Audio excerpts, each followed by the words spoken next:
Yodap guys, assalamualaikum warahmatullahi wabarakatuh. Apa kabar kalian semua? Mudah-mudahan kalian sehat selalu, lancar rezekinya beserta urusannya. Selamat datang di channel Indra Khotiba guys, dimana channel ini membahas tentang segala sesuatu, baik itu kisah-kisah dari almarhumah Nike Ardila dan hal-hal yang berkaitan dengan Amel Amelia. Dan di episode kali ini, seperti janji Indra Khotiba kemarin, kalau kita akan membahas tentang tulisan Amel yang berjudul Halusinasi ya. Jadi sebelum kita membahas judul tersebut, kita akan mencari artian dulu tentang definisi dari kata halusinasi. Oke, daripada Indra Khotiba menerawang tanpa ada bukti yang konkret, lebih baik kita bareng-bareng membaca arti definisi dari sebuah kata halusinasi. Oke, kita akan langsung aja ke Mbah Google dan kuy.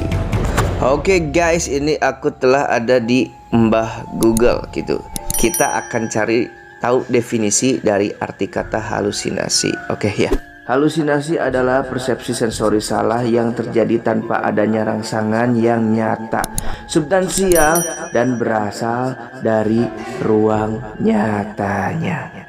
Wow, ini berat banget kata-katanya ya. Substansial yang berasal dari luar ruangan nyata. Mudahnya, halusinasi adalah pengalaman dari salah satu atau kelima panca indera manusia yang salah tanpa adanya objek nyata dari luar gitu tuh. Jadi artinya itu adanya persepsi sensori dari salah satu panca indera gitu, yang dia tanpa sadari adanya efek atau pengaruh dari luar. Tapi kita akan mencari kata-kata yang begitu mudah untuk kita cerna gitu. Kalau ini agak berat ya kan. Halusinasi adalah gangguan persepsi tuh kan, yang membuat seorang mendengar, merasa, mencium, atau melihat sesuatu yang sebenarnya dia tidak lihat atau tidak ada gitu. Pada kondisi tertentu, halusinasi dapat mengakibatkan ancaman pada diri sendiri ataupun orang lain tuh ya kan tuh. Di sini banyak banget nih, ada contoh-contohnya. Kita akan lihat dulu contoh-contohnya apa tuh ya kan. Halusinasi mendengar, oh iya pokoknya halusinasi dari panca indera kita gitu, yang nggak biasa kita terima, yang biasanya berupa gangguan tuh. Apakah ciri-ciri halusinasi tuh ya kan? Merasakan sensasi di tubuh seperti perasaan merayap di kulit atau gerakan. Jadi seolah-olah ada gitu, tetapi kita merasakan seperti ditusuk-tusuk atau seperti apa, padahal nggak ada tuh ya kan. Mendengar suara seperti musik, langkah kaki, benturan pintu ya kan. Kalau kita panik, kalau kita terganggu sensorinya gitu, kita seperti mendengar ada orang yang mengetuk-ketuk pintu, berjalan kaki dengan keras, padahal itu tidak ada. Berarti itu ada gangguan halusinasi tuh ya kan. Mendengar suara-suara yang seperti suara memerintahkan Anda untuk menyakiti diri sendiri dan orang lain. Wow, ini mah udah bener-bener gangguan yang fatal gitu ya guys ya. Oke, nih kita udah tahu halusinasi, gejala halusinasi, contoh-contoh halusinasi, dan definisi halusinasi. Jadi kita langsung aja ke tulisan Amel yang judulnya itu halusinasi, dan kita di sana akan menjabarkan dulu dan memetakan dulu apa-apa yang terkandung dalam tulisan tersebut. Dan kuy. Oke guys, seperti biasa kalau Indra Khotiba telah ada di Pixel Lab gitu, kita akan membuka dulu materi kemarin gitu, materi dari judul tulisan Amel yang sekarang itu judulnya ialah nih, halusinasi. Buat teman-teman, arti definisi serta ciri-cirinya gitu, bisa tadi dengarkan penjelasan dari Indra Khotiba nih ya kan. Kita akan baca dulu gitu. Halusinasi, pengemudi berjalan lurus tiada arah. Aneh kan tuh, aneh. Di sini udah kita mendengar kata-kata yang aneh. Berjalan lurus tiada arah gitu. Mungkin tiada tujuan dan tiada henti. Jadi terus aja berjalan lurus. Nah, nanti kita akan memetakan dulu kata-kata yang terkandung dari tulisan ini tuh. Pemandangan kanan kiri yang dipenuhi ladang gandum dan langit yang mendung. disertai awan berwarna abu-abu. Di sini Indra Khotiba sedikit mencerna kata-kata yang dituliskan oleh Amel gitu. Yang ini nih, ya kan? Coba kalian pelajari apa maksud dari kata-kata ini gitu. Indra Khotiba sudah menerawang dengan cocok logi. Indra Khotiba tahu apa yang dimaksud dengan namanya ini, tulisan ini nih, ya kan? Pengemudi berjalan lurus, tiada arah, tiada henti, pemandangan kanan kiri dipenuhi ladang gandum dan langit yang mendung disertai awan yang berwarna abu-abu nih. Ya kan? Kita pernah mendengar cerita orang-orang ketika merasakan mati suri, ya kan? Dan salah satunya cerita menurut orang-orang tersebut ialah salah satunya ya kan?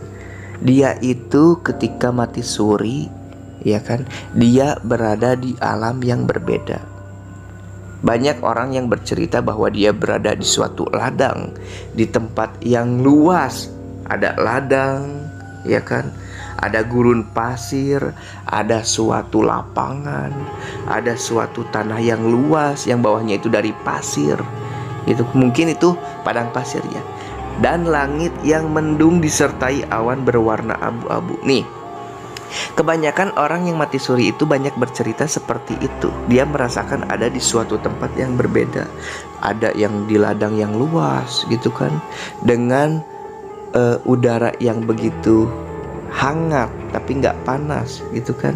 Ada yang lembab juga. Ada yang melihat awan itu berwarna abu-abu, ada yang melihat awan itu berwarna putih, ada yang melihat awan itu berwarna jingga. Seperti suasananya waktu ya sore menjelang maghrib. Suasananya seperti itu guys, ketika orang lain itu merasakan mati suri ya tuh. Apakah ini cerita dari pengalaman seseorang yang mati suri? Kita nggak tahu nih. Di sini ada cerita dari pengemudi yang berjalan lurus tiada arah. Nih sama seperti kejadian orang-orang yang mati suri, dia berjalan lurus, ya kan, nggak tahu arahnya kemana gitu. Lurus aja gitu. Tiba-tiba di seberangnya ada orang yang melambaikan tangan, ada orang yang sedang menunggu, ada orang yang sedang menanti. Wow, ini cerita-cerita mirip seperti cerita mati suri ya. Atau orang berada dalam situasi hidup dan mati. Biasanya ya kan suka ada di suasana atau gambaran-gambaran seperti ini nih. Tuh, ya kan, kita lanjut lagi ungkapan dari tulisan ini. Helaan sang pengendara tuh. Jadi seolah-olah pengendara ini merasa menghela napas aneh dan kaget gitu kan. Mengapa dia ada di suatu tempat yang asing baginya, berjalan terus tiada henti, tapi dia tidak bisa berhenti, tetapi dia terus melakukan perjalanan tersebut. Wow, merinding. Iya kan tuh. Nyatanya sang pengemudi berkendaraan mobil tadi hanya berhalusinasi. Cerita asli pun dimulai nih. Ini cerita aslinya. Apakah ada hubungannya dengan hidup dan mati? Halusinasi hidup dan mati.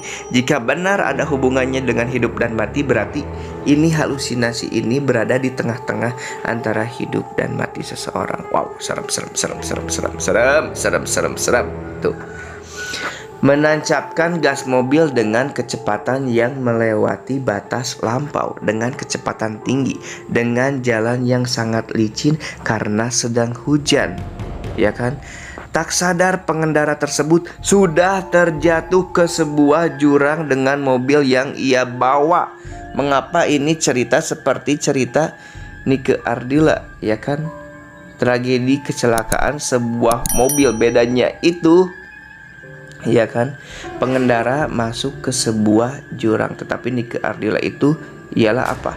Dia tidak bisa menahan kecepatannya banting kiri karena akan terjadi insiden kecelakaan gitu kan, yang berakibat kepada dua mobil gitu nih. Ini cerita aslinya Nike Ardila dan ini cerita asli dari seorang Amel tuh. Ke sebuah jurang dengan mobil yang ia bawa. Tidak ada yang menyadari kecelakaan tersebut karena tempatnya terbengkalai, ya kan? Ini tragedi mirip kejadian Nike Ardila. Suasananya itu pada subuh hari, ya kan? Terbengkalai itu ada dua makna. Di sana nggak ada orang, di sana tempat terpencil, ya kan? Di sana tempat yang tidak terjamah orang, ya kan? Tetapi memiliki satu artian yang sama, yaitu tidak ada orang. Kejadian ini terjadi pada Nike Ardila pada saat itu. Konon katanya di sana tidak ada orang dan tidak ada yang menyadari kecelakaan itu terjadi. Tetapi cerita ini pun ada hubungannya dengan kisah Kang Alan waktu mencari almarhumah Nike Ardila. Di lokasi kecelakaan tersebut, Jalan Riau Bandung, jalan tersebut sudah dilewati oleh Kang Alan. Mencari, menyisir dari tempat ke tempat, dari jalan satu ke jalan lainnya itu, meneliti, melihat, tetapi tidak ada tanda-tanda dari sebuah kecelakaan. Biasanya sebuah kecelakaan itu pasti ada tanda-tanda, baik itu di jalanan ada tanda rem, kondisi gesekan ban, atau ada pecah kaca. Pasti yang namanya kecelakaan pasti ada tanda-tanda, ya kan? Tanda-tanda di jalanan. Jika setelah ada insiden kecelakaan, ya kan, pasti ada tanda-tandanya. Tetapi yang terjadi pada Kang Alan bahwa tidak melihat tanda-tanda tersebut. Tuh, laki-laki tersebut pun memejamkan matanya sembari mengucapkan bismillah, maaf. Wow. Dan ini apakah merupakan kata-kata terakhir yang diucapkan oleh pengendara tersebut? Ya kan? Bismillah dan maaf, karena mungkin dia teringat dengan kesalahan-kesalahan di masa lalu. Wow. Ya kan, tetapi di sini laki-laki yang Amel ceritakan, tetapi yang kejadian bahwa kecelakaan tunggal tersebut yang menimpa Nike Ardila, ya kan, dialami oleh seorang wanita. Tuh, the end, Amelia cerita kedua dengan lagu yang sama dari Billie Eilish. Wow, berarti cerita ini pengemudi berjalan lurus tiada arah, tiada henti. Pemandangan kanan kiri dipenuhi dengan ladang gandum, langit berwarna mendung dan disertai awan berwarna abu-abu, ya kan? Berarti ini ciri-ciri ketika orang berada di suatu titik tengah antara hidup dan mati. Biasanya orang yang merasakan hidup mati suka ada halusinasi, ya kan? Karena alam bawah sadarnya udah berbeda. Yang satu di dunia nyata, yang satu lagi di dunia roh atau dunia kematian, ya kan tuh. Nih, ini merupakan halusinasi dari seseorang yang berada antara fase hidup dan mati. Wow, apakah Amel dejavu dengan cerita ini tiba-tiba menulis seperti ini, atau Amel bercerita tentang kisah keduanya yang kita enggak tahu? Ataukah ini rasa yang dialami oleh Nike Ardila yang Amel bisa utarakan atau Amel rasakan dalam kehidupannya? Wow, serem guys. Menurut kalian gimana guys tentang tulisan ini? Tolong ditulis di dalam komentar. Apakah merinding, apakah tidak, dan apakah alasan Amel menulis seperti ini? Oke guys, mungkin videonya cukup sekian. Mudah-mudahan video kali ini bisa berguna, bermanfaat untuk kita semua. Kalian sehat selalu, lancar rezekinya beserta urusannya. Saya Indra Khotiba pamit. Wassalamualaikum warahmatullahi wabarakatuh dan ciao.